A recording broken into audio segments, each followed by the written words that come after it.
Isa. Ikaw! Ikaw na nakatingin, wag mo muna ang scroll. Ika lang, baka isa ka na makatulong sa amin. Paki-share ng video na to. Baka sakali nga ikaw yung makatulong sa amin dito sa bukid. Tingnan nyo paligid. Nasa gitna kami ng bukid. Ayan.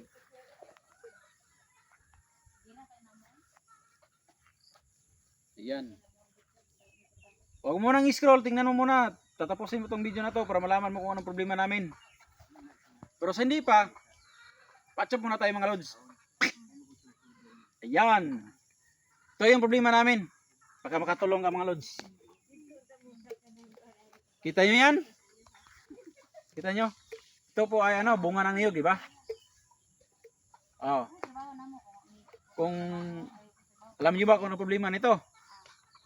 Di ba? May mga butas. Ito po problema namin. Ito malaki, ano? Kinain ng paniki. Yung itong maliit, yung maliit ang butas. Ito, kinain ng daga.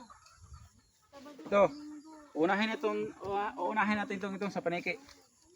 Ito talaga mga lods yung problema namin dito sa bukid, sa magniniyog kasi imbis na ma-harvest na namin, maaani na namin, hindi malaglag kasi kinain ng paniki. Kaya kung may tulong pamalaan nito kung paano ito pigilin, sila nang pamalaan ng bahala nito. Ito, kaya wag ka muna mag-scroll mga lods. Tingnan mo muna, tatapusin mo ang video para malaman mo kung ano talaga yung problema namin dito. Saka ito, dito tayo sa maliit. Ito, sabi ko kanina is kinagat ng daga.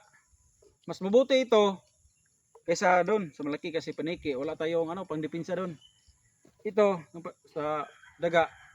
Pakita ko sa inyo mga lods kung paano ang pangdepensa nito. Tayo dito.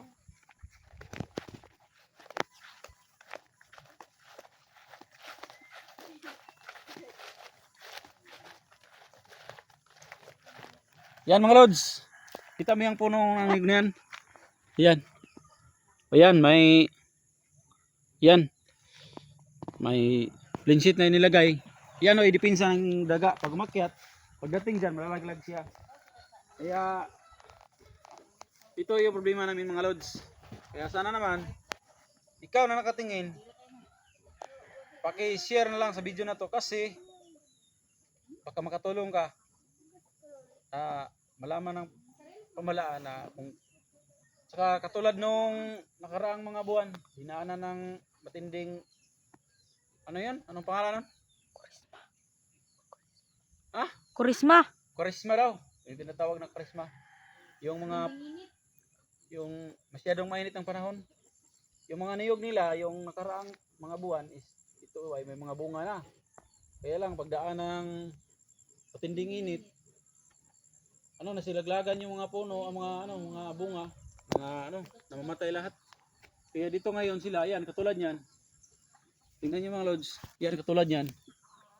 Mataas na, walang bunga kasi dinaanan ng kurisma. Yan, maraming mga lubi dito, walang bunga.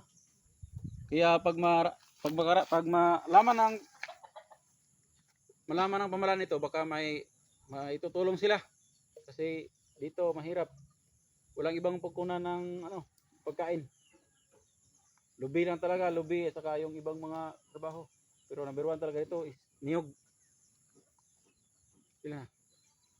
4. Yan. Mga lods. Paki-share para malaman ng publiko. Saka ng buong pamalaan. Yan. Thank you mga lods.